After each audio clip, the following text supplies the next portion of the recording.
Usted dice, hermano Rodrigo. Pastor, el tiempo es suyo. Gracias, hermano Rodrigo. Un feliz sábado. También a hermana Soledad, que nos han estado ayudando aquí en la coordinación de este culto especial para este día. Hermanos, hermanas, un feliz sábado a cada uno de ustedes. Que Dios les bendiga, que el Señor les esté acompañando, que Dios siga obrando en su iglesia central de Valdivia, nuestra ciudad de Valdivia. Quiero comentarles que hemos hecho un paréntesis desde la escuela sabática que estuvimos con ustedes. Nos desconectamos unos 15 minutos y después de 15 minutos volvimos a conectarnos a este link, porque estuvimos, como ustedes muy bien saben, en una iglesia que están haciendo aquí en la ciudad de Valdivia, que queda en la localidad de Isla Teja. Ustedes conocen Isla Teja, han pasado por Isla Teja, han visitado a alguien en Isla Teja. Bueno, en Isla Teja hace un mes precisamente se está reuniendo un grupo de hermanos ahí en Isla Teja. Y es un grupo de hermanos que está constituyendo la iglesia que le hemos llamado Iglesia Infusion Hub, la Iglesia Infusion Hub de Isla Teja, Valdivia, Los Ríos, Chile. ¿Por qué? Porque ahí están haciendo una nueva congregación, una nueva iglesia. Y hoy hay aproximadamente un grupo que comenzó pequeño y ha ido creciendo. Y en estos momentos, por el tema de la pandemia, nos estamos reuniendo en modalidad virtual. Así que hay un pastor que está predicando y todos estos sábados de este mes, ya hace 5 sábados que se están reuniendo. ¿Cómo está comenzando esta nueva congregación? Está comenzando en una casa. Y esta casa se está remodelando. Y en esta casa va a funcionar un restaurante. Y en el segundo piso va a funcionar un templo, una iglesia. Así que a través de un restaurante estaremos, Dios mediante, predicando a las personas que viven en Isla Teja cuando ya estemos en la presenciabilidad. Así que, apreciados y queridos hermanos, en Valdivia están haciendo una nueva iglesia para que el evangelio pueda ser predicado no solo en Valdivia, sino también ahí en Isla Teja. ¿No les parece una maravillosa noticia? Saber que el evangelio se está predicando, que necesitamos llegar a las personas, tal vez con algo dulce, algo saladito, algo que sea rico, sano, por supuesto. Va a ser muy sano, porque va a ser alimentación vegetariana. A ustedes les gusta la alimentación vegetariana, así que van a ver cosas ricas, ustedes van a poder ver, poder ir a saborear, degustar, pero por supuesto queremos llevar el gusto maravilloso, saludable del Evangelio a las personas de Isla Teja. Así que hoy día ha sido un lugar que a través de la internet podemos estar en 2 lugares con muy poco tiempo. Ya la presenciabilidad va a ser un poco diferente, pero que Dios sea el que nos bendiga, que Dios sea el que nos acompañe y en manera especial en la predicación de la palabra de Dios en estos momentos. Hermanos, hace 2 años atrás no podíamos decir lo que vamos a decir ahora. Hoy estamos en nuestros hogares. Sí, en nuestros hogares. Tal vez usted está solito hoy día. No están las personas que usted ama alrededor suyo. Pero por lo que yo veo en la pantalla hoy, la mayoría de nosotros estamos alrededor con nuestros seres amados, con nuestros seres queridos, con las personas que ocupan un lugar especial en nuestra vida, con aquellas personas que nosotros hemos pasado tiempo, hemos dedicado tiempo y que el hilo del amor es el que nos une para poder compartir un techo y para compartir 4 paredes. En esta ocasión quisiéramos con la palabra de Dios reflexionar en lo siguiente. Hermanos, las casas son un lugar especial cuando hay personas especiales dentro de ellas. Sí, las casas básicamente están constituidas por paredes, por un suelo y por un techo. Pero ¿qué sentido tiene una casa si no hay personas dentro de la casa? Pueden ser diferente materialidad, pueden significar diferentes inversiones para construir la casa, pero sin lugar a dudas, más allá del techo, más allá de las 4 paredes, la casa tiene valor. La casa tiene sentido cuando está ocupada, cuando hay personas dentro de ella, personas como ustedes, personas que están alrededor de los seres amados en el living o sentados alrededor de una mesa, porque estamos con las personas que son importantes para nuestros corazones. Son las personas que le dan sentido a nuestra vida. Así que cuando hablamos de casa, y el valor de la casa no está en la materialidad, están las personas que están dentro de la casa. Entonces, cuando falta alguien en la casa, nosotros inmediatamente nos damos cuenta. Cuando hay alguien que está enfermo dentro de la casa, nosotros inmediatamente nos damos cuenta. Cuando alguien está alegre, cuando alguien está rebosando de alguna buena noticia, nosotros inmediatamente nos damos cuenta. Pero cuando hay preocupación, cuando alguien está con angustia, cuando alguien está con algún problema, cuando alguien está pasando alguna situación difícil o alguna crisis, sin lugar a dudas, los que estamos dentro de casa, inmediatamente nos damos cuenta, porque a esas personas las vemos todos los días, o generalmente todos los días, porque a veces en casa hay personas que viven por su trabajo fuera y cada cierto tiempo vienen a casa, entonces en esos descansos de labor vienen a casa y están con la familia, pero generalmente en nuestra casa están las personas de manera diaria con las cuales nosotros convivimos de manera diaria. Sabemos cómo está su día, sabemos lo que está soñando, sus planes, sus ideas, sus sueños, pero también en casa no solo compartimos eso, sino que a veces compartimos, y sin lugar a dudas nosotros compartimos lo que a nosotros más nos apasiona con las personas con las cuales estamos cuando nos colocamos alrededor de una mesa. Cuando se sirven los alimentos, nosotros juntos compartimos aquello. Así que hoy usted está participando de este sermón y de la reflexión de la palabra en su casa, con las personas que usted ama. Así que si usted está con las personas que usted ama en su casa, permítame decir que es el mejor ambiente que hoy, sábado, usted puede tener. Pero cuando nosotros hablamos de las cosas de Dios, nosotros podemos decir que la casa también alberga básicamente dos tipos de personas, o dos tipos de grupos de personas. ¿Cuáles son las primeras? Son los que ya mencionamos. Está el papá, está la mamá, están los abuelos, están los tíos a veces compartiendo la misma casa, están los hijos, a veces están los primos, porque han venido de visita o de vacaciones. Pero en casa están aquellos que componen nuestro grupo familiar sanguíneo, aquellos que son sangre, carne y hueso, son aquellos con los cuales nosotros compartimos. ¿No es así? Y en ese grupo sanguíneo, nosotros nos damos cuenta cuando alguien falta y nos preocupamos para buscar una solución para aquella persona que hoy no está con nosotros o que está enfrentando una situación difícil. Pero hay un segundo grupo de personas que también pueden ser albergadas en nuestra casa, que es la familia espiritual. Sí, aquella familia que no es sangre, aquella familia que no es carne, aquella familia que no es grueso, que no es hueso, pero es nuestra familia espiritual. Aquellos que cuando se reúnen en nuestra casa pasan a ser parte de nuestra familia espiritual. Nosotros le llamamos desde una perspectiva bíblica nuestros hermanos, nuestras hermanas, y que juntos convivimos en casa para lo que tiene que ver con nuestro gran Padre, que es nuestro Padre Celestial.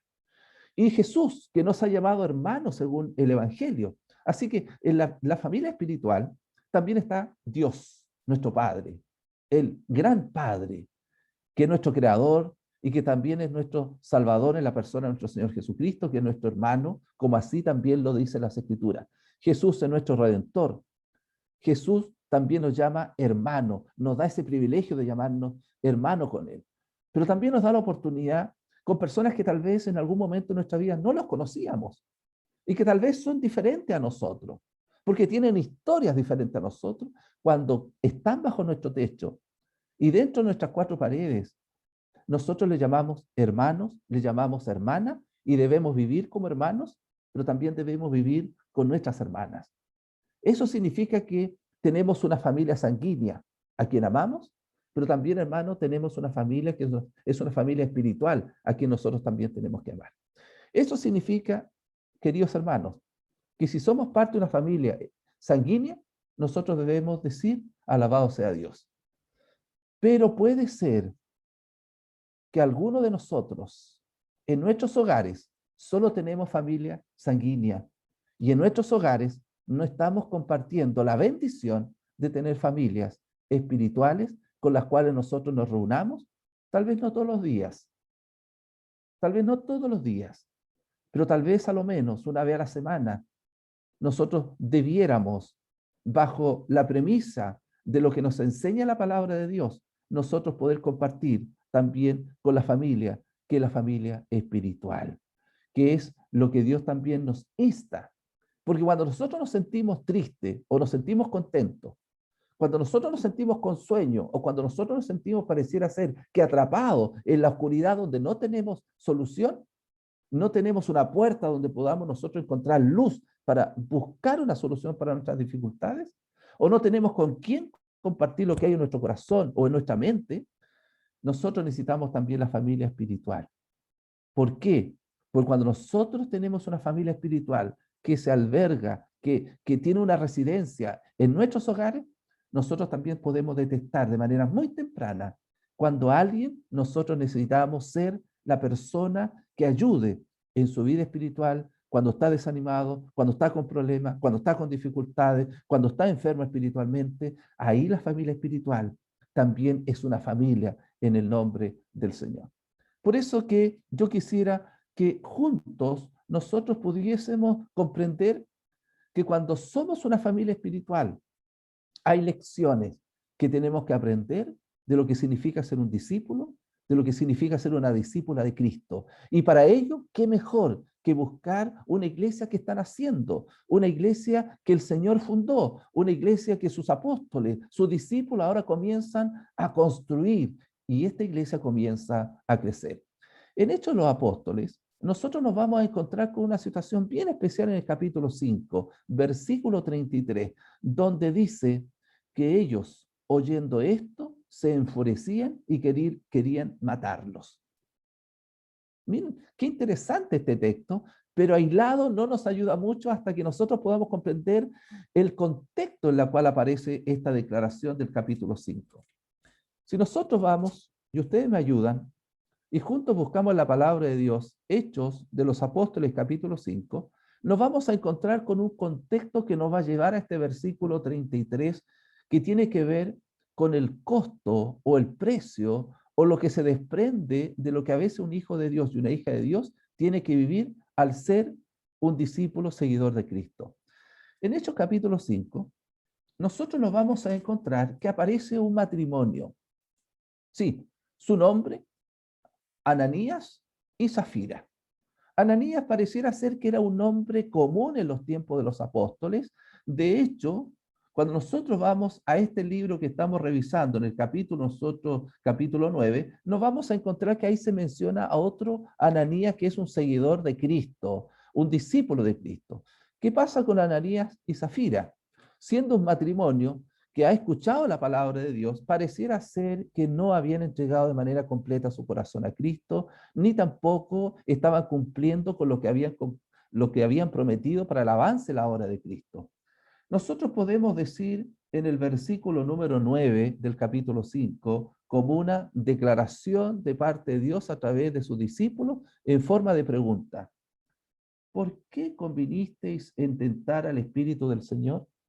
¿Por qué dices una cosa y después haces otra cosa y mientes al Señor? Ustedes saben que el resultado de haber no tenido una conducta cristiana acorde con lo que habían indicado a Dios, le significó su muerte por haberle mentido al Señor.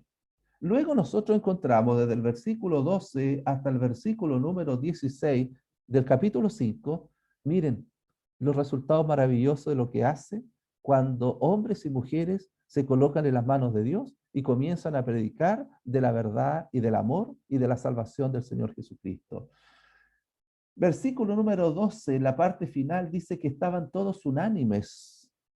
Versículo número 15 dice que las personas se acercaban a estos discípulos de Cristo y las personas eran sanadas de sus dolencias, de sus enfermedades. Leo el versículo 15.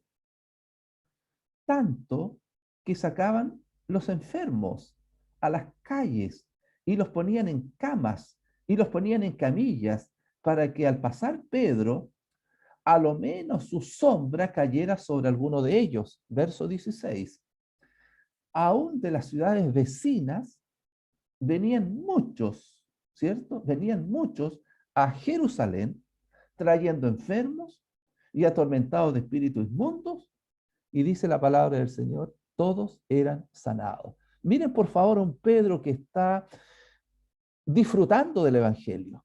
Y cómo las personas, así como en el caso del Señor Jesucristo, su Maestro, su Salvador, su amigo, la persona que transformó su vida, Dios hecho hombre, que muere y que resucita, este Jesús maravilloso que entró en la vida de Pedro, que vio a Jesús, cómo las personas eran sanadas, ahora por el testimonio del Espíritu Santo, la obra del Espíritu Santo, la persona de Pedro, las personas también estaban siendo sanadas.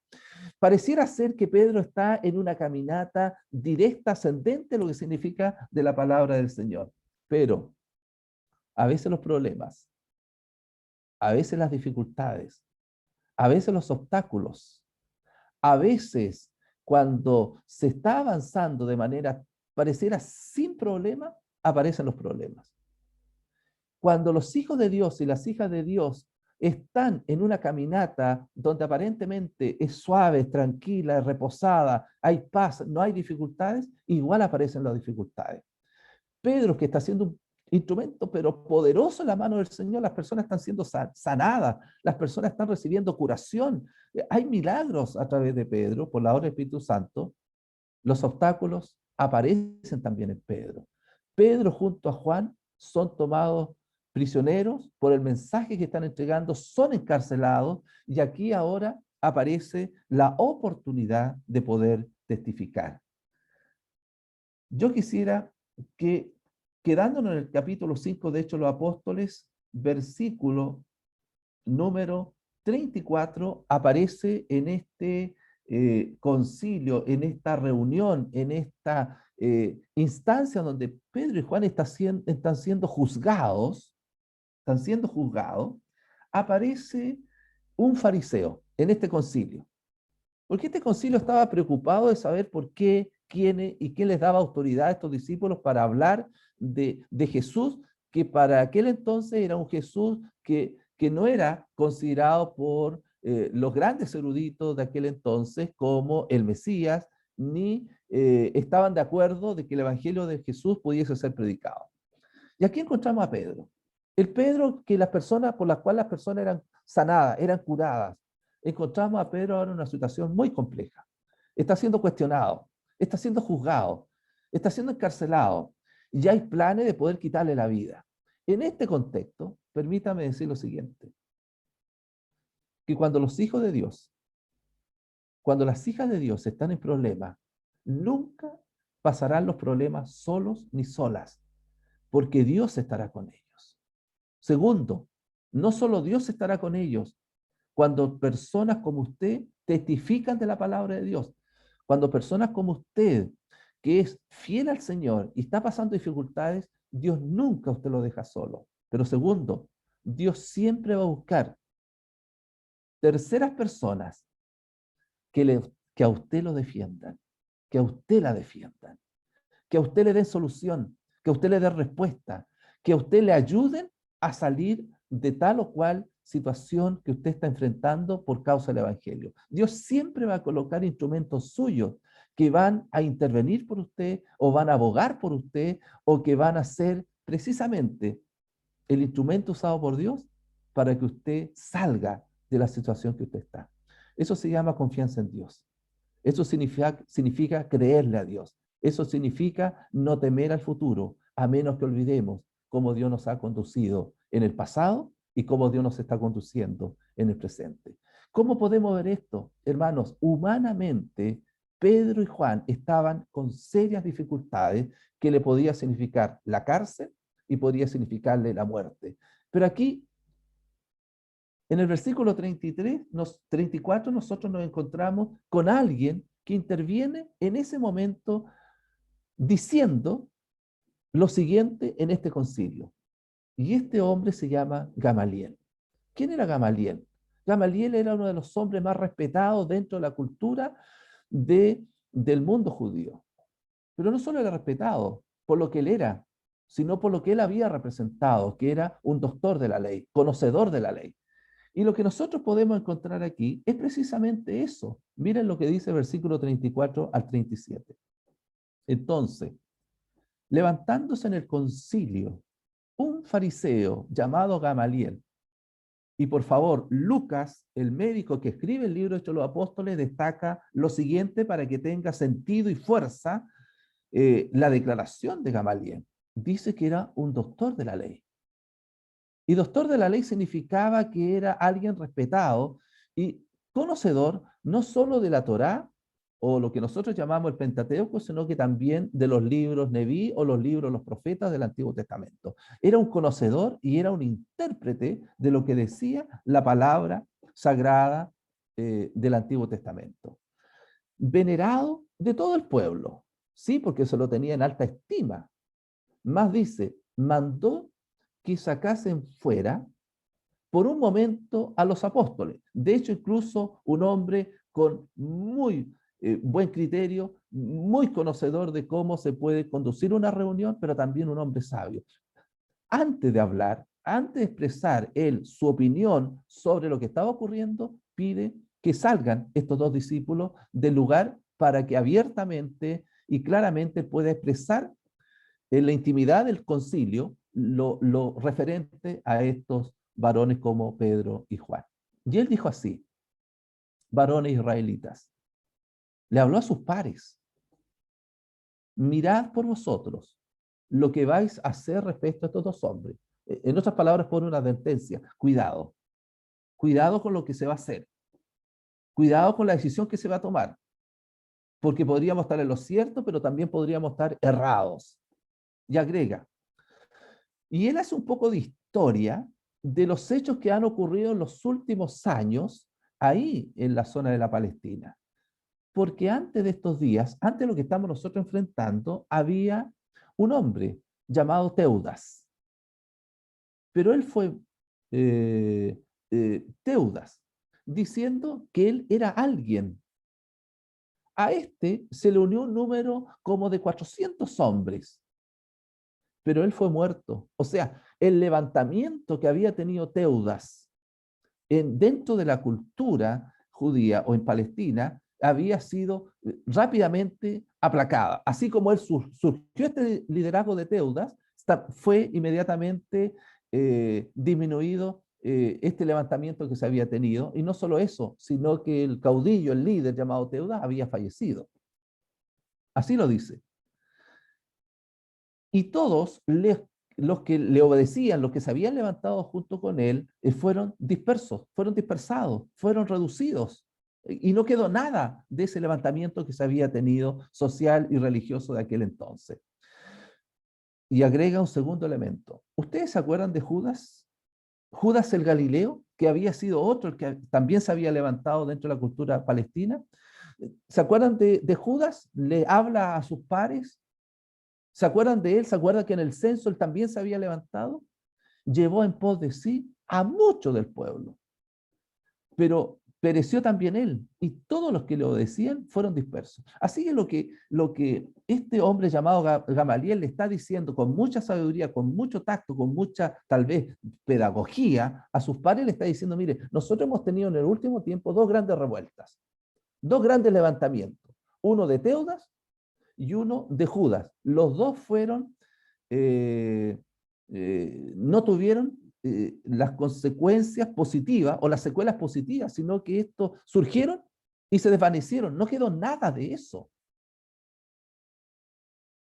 Así que precisamente lo que Judas está levantando, perdón, lo que Gamaliel está mencionando, les está haciendo reaccionar para tomar una decisión correcta. Bueno, más adelante, nosotros podemos encontrar versos 38 y 39 lo siguiente.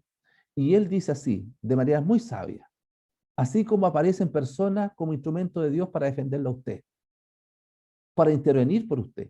Y usted dice, pero yo no le conozco, yo no sé quién es. ¿Por qué está hablando también de mí? ¿Por qué está hablando también de usted? Bueno, hermanos, cuando nosotros nos colocamos en la mano de Dios, aún los artificios, aún las trampas, aún las redes que Satanás quiere colocar para destruir su vida o sus seres amados, esos no tienen poder, no tienen fuerza cuando Dios está con nosotros y cuando nosotros confiamos en Dios.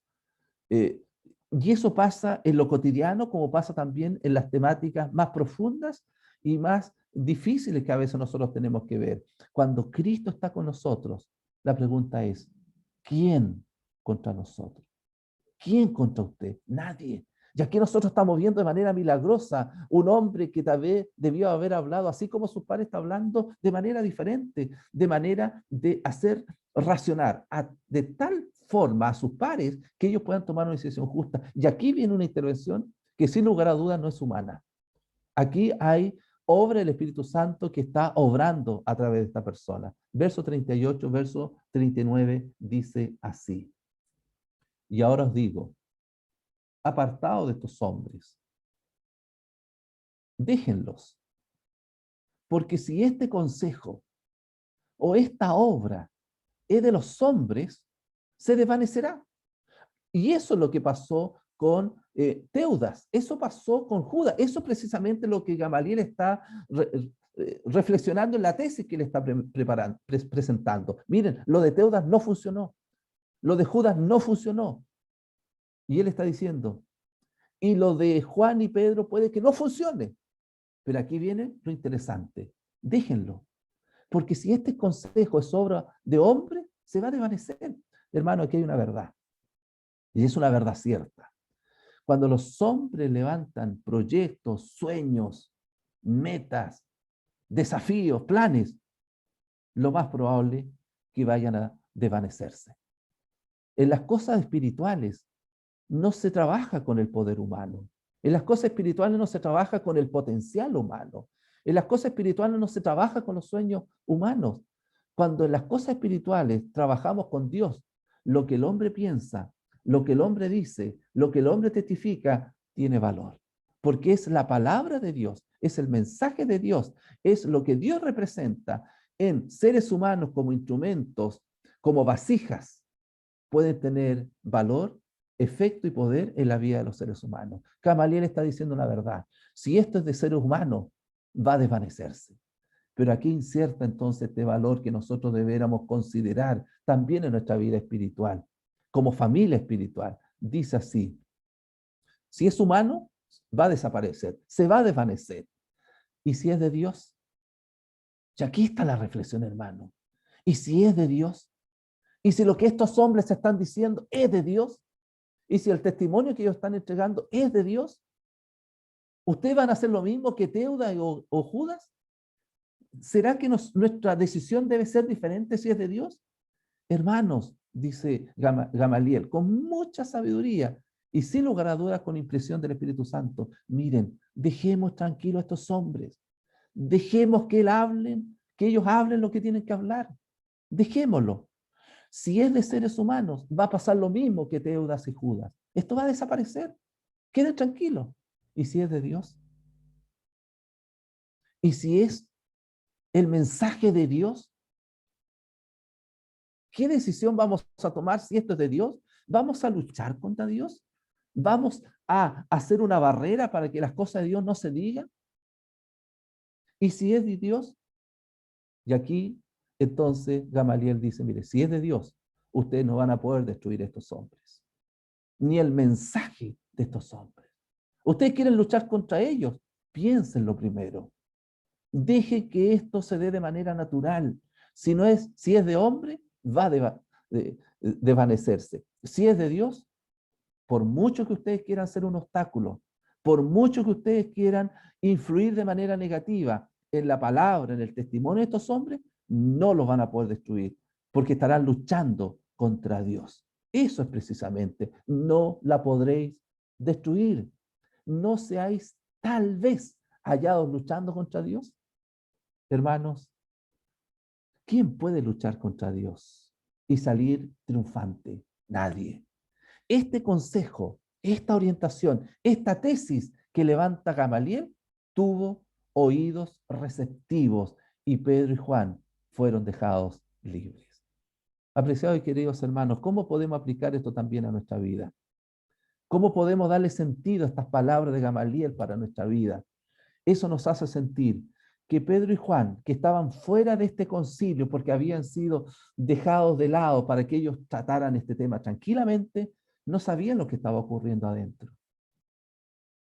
Pudieron tener miedo, pudieron desvanecerse, pudieron dejar de confiar en Dios, pero ellos, sin lugar a duda, el texto bíblico no lo dice, no lo menciona, como lo hemos leído, pero sin lugar a dudas Pedro y Juan estaban confiados en Dios. Y si era necesario entregar la vida por lo que ellos estaban predicando de Cristo Jesús, sin lugar a dudas, contentos y en paz estarían en entregar su vida.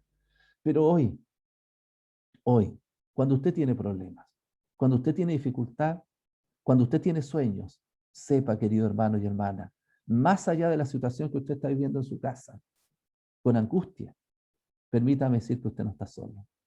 Jesús está con usted. Y si usted tiene una carencia, o si usted está pasando algún oprobio, si usted está siendo cuestionado, si usted está enfrentando una situación de crisis, permítame decir, confíe en Dios. Usted no sabe lo que se trama contra usted. Así fue en el caso de Jesús. El relato de los evangelios dice que algunos dirigentes tramaban cómo poder desacreditar a Cristo o cómo tramaban para poder quitarle la vida a Cristo. Déjeme decir que de hecho los apóstoles relatan lo mismo, cómo algunos se reunieron para poder entrelazar algunas redes para poder encontrar en los discípulos de Cristo alguna causal para poder indicar algún tipo de juicio contra ellos. Incluso Pablo, en más de una oportunidad, quisieron quitarle la vida. Pero hermanos, no tenga miedo, no tenga temor. Jesús está con usted. Si usted es un hijo de Dios, nadie podrá hacer frente contra usted y salir triunfante, porque si usted está con Dios, ¿quién contra Dios? ¿Quién contra usted que está con Dios? Hermano, esa seguridad, esa confianza, usted debe sentir que los hijos de Dios tienen un propósito al ser hijos e hijas de Dios. Compartir con otros la verdad que han llegado a oír y han comenzado a experimentar en su vida sobre lo que significa caminar con el Señor Jesucristo. Hermanos, así como Gamaliel, sin lugar a dudas, Dios colocará personas que también serán enviados por Dios para dar defensa de usted, por usted y para a usted. En este contexto, cuando Pedro y Juan son liberados, miren por favor cómo nosotros nos encontramos ahora con una situación bien especial en el versículo 42, capítulo 5 del libro de Hechos de los Apóstoles. ¿Qué dice? ¿Qué dice el texto bíblico? Dice el versículo 42. Y todos los días, en el templo y por las casas, ¿cierto? Incesantemente hacían dos cosas: enseñaban y predicaban a Jesucristo. Por favor, quedémonos con este texto maravilloso que nos muestra el espíritu y el ambiente que había en esta iglesia en discipulado que estaba naciendo como resultado de que Jesús es el que siendo Jesús el fundamento. En los tiempos de los discípulos, y hablamos de los discípulos no solo de los 11 que habían quedado, o del 12 que se había agregado, o del apóstol Pablo, sino que muchos otros que dice el relato bíblico, que eran muchos los discípulos de Cristo, nosotros nos encontramos con esta declaración. La iglesia cristiana naciente no tenía templo, como hoy lo tenemos. Hoy podemos ver que la iglesia de Niebla está soñando con tener su templo. Hoy la iglesia de Valdivia Norte está soñando con tener su templo terminado. Y hoy se está construyendo el templo de Isla Teja. Pero los discípulos de aquel tiempo no tenían templos. Lo que había era el templo, pero era el templo de Jerusalén. Era un templo y que estaba como definición de acuerdo a lo que tenía relación con el mundo de los levitas y el del sacerdocio, que era la enseñanza del Antiguo Testamento para poder prefigurar lo que iba a ser, lo que Cristo iba a realizar como Mesías y como el Cordero de Dios. Pero ustedes saben que con la muerte de Cristo deja de funcionamiento el uso del templo, pues ya no eran necesarios más sacrificios, porque Jesús era el sacrificio para la salvación de los seres humanos. Así que con la muerte de Cristo pierde el sentido del mensaje que tenía el templo. De hecho, el velo que separaba el lugar santo, el lugar santísimo, fue rasgado desde arriba hasta abajo. Así que los discípulos seguían yendo al templo como una instancia para poder encontrarse con otras personas que también querían conocer a Cristo. ¿Dónde podemos reunir a los cientos, miles de personas que ahora están queriendo ser seguidores de Cristo? No hay un templo. No hay un templo, porque el templo es el lugar físico. El templo es el techo y son las cuatro paredes. Por otro lado, la iglesia, que a diferencia del templo, son las personas. Así que un templo sin personas no tiene sentido. Un templo sin personas no tiene sentido. Puede ser que hayan personas que no tengan templo, pero eso sí tiene sentido. Porque Jesús vino a buscar no templos, sino que Jesús vino a buscar iglesia, su iglesia. De hecho, el apóstol Pablo presenta de que nosotros somos el templo porque el Espíritu Santo quiere morar en nosotros. Ese es un lenguaje aplicativo de lo que significa el sentido del templo para que sean las personas las que estén dentro del templo. Y hoy también el Señor espera que en nuestra vida espiritual nosotros seamos templo, o sea, tengamos una actitud, una disposición de estar vinculados con el Señor Jesucristo a través de su Espíritu Santo. Pero templo de cemento, templo de madera, tiene sentido cuando hay personas dentro del templo. En los tiempos los discípulos de la iglesia naciente, Jesús ya no está, no tenían templo. ¿Dónde se podían reunir? Bueno, el texto bíblico del versículo 42 da básicamente dos lugares donde las personas se podían reunir. El templo, que no era entrar necesariamente al templo, al lugar santo, al lugar santísimo, sino que era reunirse probablemente en el atrio o en los alrededores del templo para poder buscar y seguir profundizando el mensaje de Jesús como el gran Salvador. ¿Qué otro lugar? De hecho, hoy podemos encontrar en Jerusalén actual, podemos encontrar la figura del templo o de una de las murallas del templo de aquel entonces. ¿Dónde más? ¿Dónde más se podrían reunir la gente? Y aquí el texto bíblico nos da mayor luz. Todos los días, en el templo y por las casas, no cesaban de enseñar y predicar a Jesucristo. Apreciado querido hermano y hermana, hoy usted está en su casa. La casa la constituyen las personas que son de sangre y carne, que son huesos suyos. A esas personas usted las ama. Y hoy usted probablemente está reunido y están juntos abriendo la palabra de Dios. Probablemente alguien de su familia falta porque está lejos y esa persona se extraña. Y cómo usted quisiera que estuviera al lado suyo.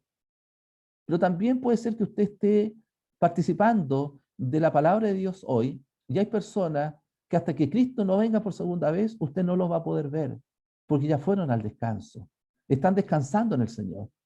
Pero hay un lugar vacío en su casa, porque ustedes echan de menos a esa persona. Y cuando Cristo venga por segunda vez, esa persona, por la gracia de Dios y por la obra de Dios, Él tomará la mejor decisión.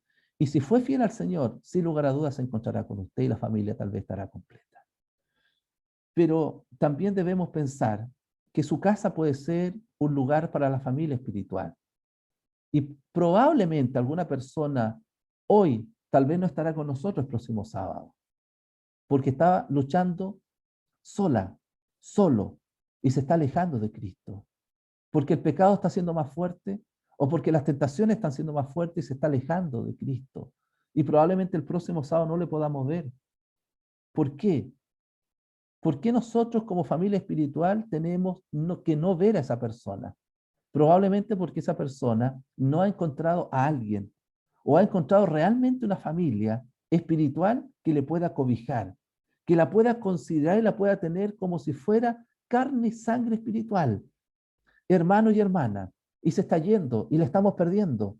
¿Por qué entonces no podemos también, así como dice el versículo 42, hacer de nuestras casas no solo una casa, sino que sea un hogar espiritual, donde las personas no las estemos perdiendo, porque inmediatamente detectamos cuando está enferma espiritualmente, inmediatamente detectamos cuando está pasando un problema social real y no hay quien pueda estar diciéndole, ven, conversemos.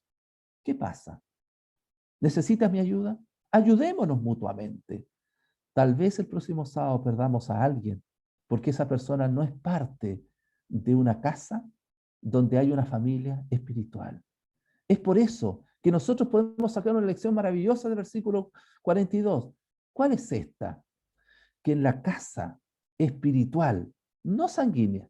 O podríamos decir sanguínea espiritual, porque pueden haber personas que son parte de nuestra familia. Sanguínea, hermano, hermana, tío, sobrino, primo, abuelos, nietos. Pero también podemos agregarle el otro componente, el otro plus maravilloso, que hay personas que se han agregado de manera espiritual.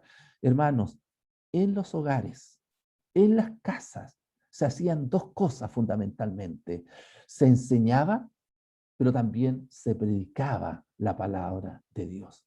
Cuando nosotros mencionamos que se enseñaba de Jesucristo, indudablemente así lo dice el versículo 42, todos los días.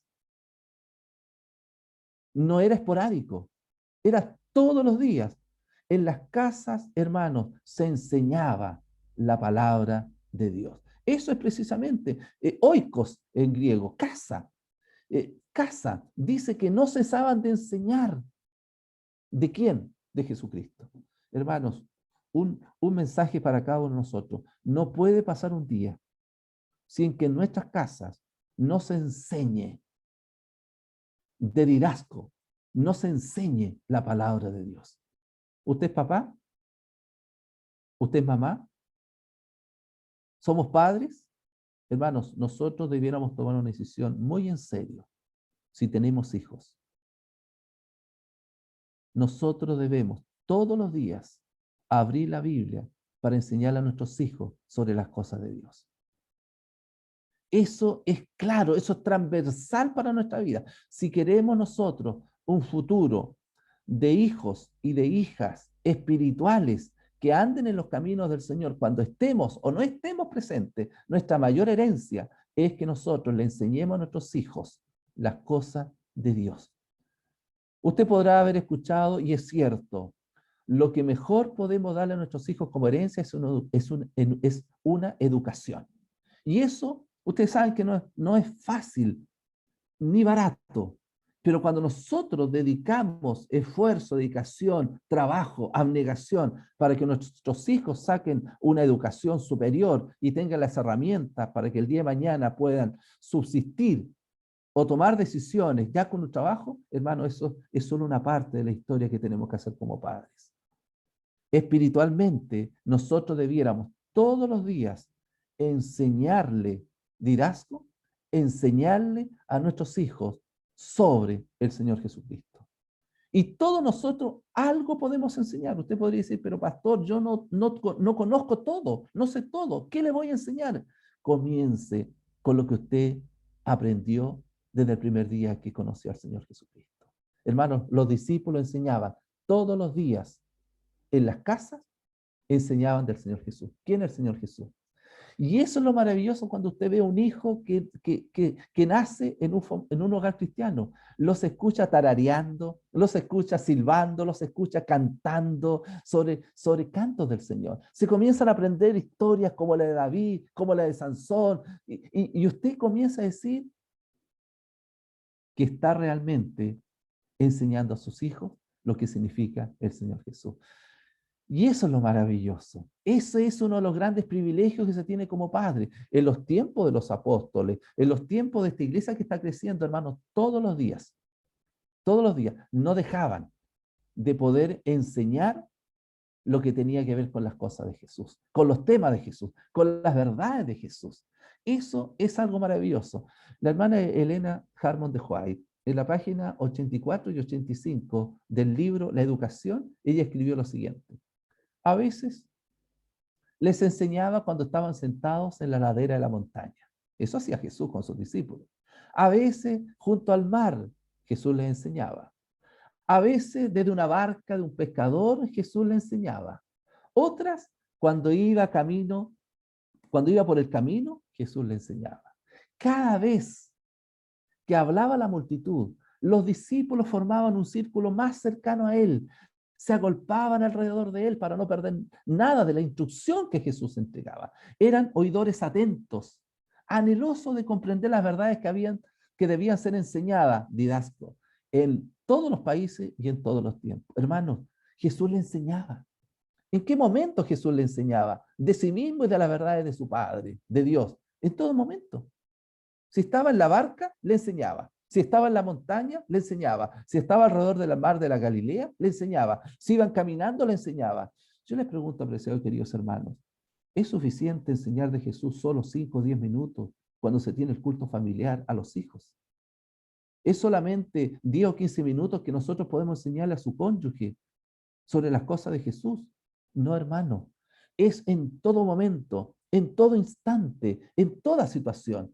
Cuando se ve la televisión, cuando se escucha la radio, cuando se abre el computador, cuando se está alrededor de la mesa, cuando se está en el living, cuando se va caminando hacia algún lugar comercial, cuando se sube al vehículo, en todo momento se debe enseñar de las cosas de Jesús. Y eso es lo maravilloso. Y aquí tengo una impresión secundaria. Jesús le predicaba a todos, hermanos, ustedes que son miembros de un hogar, su testimonio, lo que ustedes dicen, cómo ustedes se conducen, ustedes le están enseñando a todo el mundo. Todos aquellos que lo ven a usted le están enseñando. No solo una persona como viste, no solo una persona como camina, están aprendiendo los valores que usted ejemplifica en su vida, en su trabajo: honestidad, integridad, fidelidad, confianza, amistad. Eso usted lo están enseñando. Pero yo quiero sacar un segundo mensaje, que Jesús cuando predicaba, cuando Jesús enseñaba, había un círculo muy cercano a él, que eran los primeros en recibir las enseñanzas de él, que eran sus discípulos. Apreciado y querido papá, mamá, los primeros en recibir la enseñanza que usted tiene para el mundo, para los que están dentro y fuera de casa, son sus hijos, son sus hijas. Ese es el núcleo más cercano que usted tiene para que ellos puedan conocer de Jesús. Cuando vengan los momentos agradables, pero cuando vengan también los momentos cuando hay problemas, que ellos no dejen de confiar de las lecciones que usted les enseñó sobre que Jesús siempre estará con ellos. Segunda acción que ocurría en las casas. Jesús predicaba, los discípulos predicaban en las casas. Predicar, sí, así lo dice el versículo 42. Todos los días, por las casas, no cesaban de predicar a Jesucristo. Es el Evangelio. Hermano, no solo basta con enseñarle a los hijos de forma teórica y práctica. No solo hay que enseñar, sino que también hay que predicar. ¿Qué significa predicar? ¿Qué significa la predicación? Evangelizo. Evangelizo es un término griego que significa proclamar el evangelio. Proclamar el evangelio. Cuando nosotros decimos proclamar el evangelio, ¿de qué estamos pensando? Estamos proclamando el evangelio. El evangelio es un buen mensaje, son buenas nuevas. Cuando nosotros predicamos en casa, nosotros le estamos diciendo a las personas que están dentro de casa que hay un mensaje que es un mensaje bueno para ellos, es un mensaje esperanzador. Y ese mensaje tiene nombre y apellido. Ese nombre es nuestro Señor Jesucristo, nuestro Creador, nuestro Salvador, nuestro Redentor y el que va a venir a buscarnos por segunda vez. Predicar de Jesús es transmitir y es recepcionar por parte de los que están dentro de nuestra casa, recepcionar un mensaje bueno, un mensaje de salvación. Es un mensaje que le lleva esperanza a nuestra vida, a la vida de aquellos que están alrededor nuestro. Nuestra hermana Ellen White, en el libro llamado El Evangelismo, en la página 325, ella escribió lo siguiente: la obra de Cristo se componía mayormente de entrevistas personales. Él manifestaba una fiel consideración hacia el auditorio en una sola persona, en una sola alma. Y es esa única alma ha llevado a millares a la comprensión recibida. ¿Qué es lo que nos está diciendo? Apreciados padres y apreciados miembros de una familia de carne y sangre, cuando nosotros damos un mensaje de buenas nuevas de manera personal e individual, tiene mucho mayor efecto que de manera colectiva. Nunca, por favor, deje de pasar tiempo con las personas que usted ama, su cónyuge, sus hijos, sus padres, sus tíos, sus primos, sus abuelos, sus nietos, quien sea lo que compongan su hogar, pasen tiempo para dialogar de forma individual. ¿Pueden tener un culto familiar? Por supuesto que lo pueden tener. Amén que así lo puedan hacer, pero nunca deje de pasar tiempo para hablar con sus hijos en forma individual. Hijo, conversemos. Hija, conversemos. Papito, conversemos. Esposa, conversemos. Esposo, conversemos. Abuelo, conversemos. Nieto, conversemos. Conversemos en forma individual lo que tiene que ver con las cosas espirituales. Hablemos de las buenas nuevas como esperanza de forma individual y colectiva. La hermana Juárez dice, no hay mejor ejercicio de compartir este buen mensaje que sea en forma individual.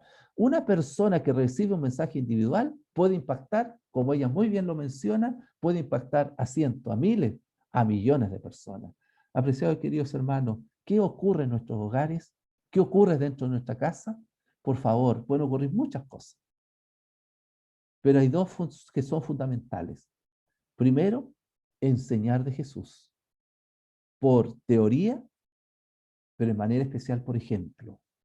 Enseñar a través del estilo de vida, a través de lo que se conoce, enseñar a través de lo que se hace, pero de manera especial, enseñar cómo se vive la verdad de vivir una vida cristiana en Jesús. Y segundo, en casa no dejemos de predicar, hablar de las buenas nuevas, especialmente de manera individual, uno a uno, conversando, dialogando, traspasando lo que ha sido esta caminata con el Señor Jesucristo. Y tercer aspecto, permítame agregar un tercer elemento que aparece ahí en Hechos capítulo 2, versículo 42. Perseveraban en la doctrina, dice el capítulo 2, verso 42. Perseveraban en la doctrina. ¿Qué es lo que es la doctrina? Didaje. Y didaje, que es un concepto griego, significa enseñanza. Ellos perseveraban en la enseñanza que habían recibido de parte de Jesús. Eso lo compartían a otros. ¿Qué es lo que Jesús les había enseñado? ¿Qué es lo que habían aprendido de la enseñanza de la Sagrada Escritura? Eso es lo que ellos habían compartido entonces. Entonces, perseverar en lo que se ha aprendido, los que somos parte y vivimos dentro de un hogar. Hermanos, compartamos a otros lo que se nos ha enseñado. No callemos aquello. En la comunión, en esto que tiene que ver con la koinonía en griego, que significa, y no tiene otro sentido más que una participación unida. Koinonía es, estemos unidos, unos a otros, dice el texto bíblico, compartiendo el pan y en las oraciones. Hermano, hace bien que como familia comamos juntos. Yo sé que en la sociedad de hoy, algunos no están desayunando juntos como familia, porque uno va primero, después va al otro, así que no están desayunando juntos. Otros por su trabajo no están almorzando juntos. Y hay otros por su trabajo no están cenando juntos. Pero hace bien cuando la familia come juntos. Comen juntos.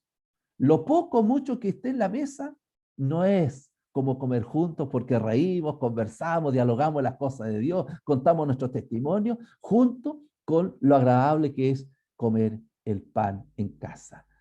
Apreciados queridos hermanos, hace bien compartir en casa. Eso hacían los discípulos como familia, de carne y sangre, pero también lo hacían de forma espiritual. Hermanos, abramos nuestras casas para que no solo podamos disfrutar como familia de carne y sangre de la enseñanza, de la predicación y de comer el pan, sino que también abramos nuestras casas, nuestras paredes y nuestro techo para congregar a nuestra familia que es espiritual.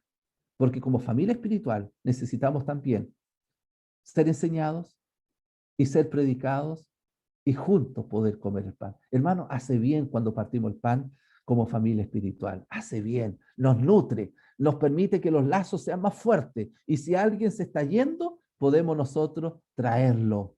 Nosotros inmediatamente podemos detectar cuando alguien necesita de la familia espiritual, cuando nos reunimos en casa. Es así que la hermana Ellen White escribió lo siguiente. Y yo quiero terminar con estos dos textos inspirados por Dios. Primero de ellos aparece en Evangelismo, página 89, y el segundo texto aparece en el mismo libro y en la misma página. Dice así: la formación de grupos pequeños como base de esfuerzo cristiano es un plan que ha sido presentado ante mí por aquel que no puede equivocarse. Resumo, hermanos, reunirnos como familia espiritual en una casa es un plan de Dios. Y los planes de Dios nunca fallan. Y los planes de Dios siempre tienen éxito. Pero puede ser que nosotros o algunos de nosotros no estemos siendo bendecidos por el hecho de no estarnos reuniendo bajo un techo como una familia espiritual. Segundo texto, si hay un gran número de hermanos en la iglesia, organícense en grupos pequeños para trabajar, no solamente por los miembros de la iglesia, sino por los no creyentes también. Hermanos, el hecho de que abramos nuestros hogares para conformar una familia espiritual nos permite a nosotros también tener el privilegio de enseñar, de predicar y de abrir y de comer el pan con aquellos que todavía no conocen al Señor Jesucristo y también por aquellos que ya son parte de la familia espiritual. Que Dios nos bendiga, que el Señor nos acompañe para que nosotros podamos hacer una realidad con esto. Ministerio de Curación, página 103, dice así: en casi todas las poblaciones hay muchos que no escuchan la predicación de la palabra de Dios ni asisten a ningún servicio religioso. Para que conozcan el Evangelio, hay que llevárselo a sus casas. Que Dios nos bendiga, que el Señor nos acompañe, que podamos abrir nuestros hogares o nuestras casas para tener una familia espiritual, pero también vayamos a otras casas para también levantar familias espirituales donde se enseñe de Jesús, donde se predique de Jesús y donde juntos podamos crecer en unidad comiendo del pan que sin lugar a dudas nos permite conformar una familia que pueda vivir en amor. Que Dios nos bendiga, que el Señor nos acompañe, que Dios pueda hacer una realidad en cada uno de los hogares que nosotros componemos. En Jesús oramos, en Jesús predicamos, en Jesús enseñamos, en Jesús abrimos el pan, en Jesús, que Jesús haga una realidad este sueño de Dios en cada uno de nuestros hogares. Amén.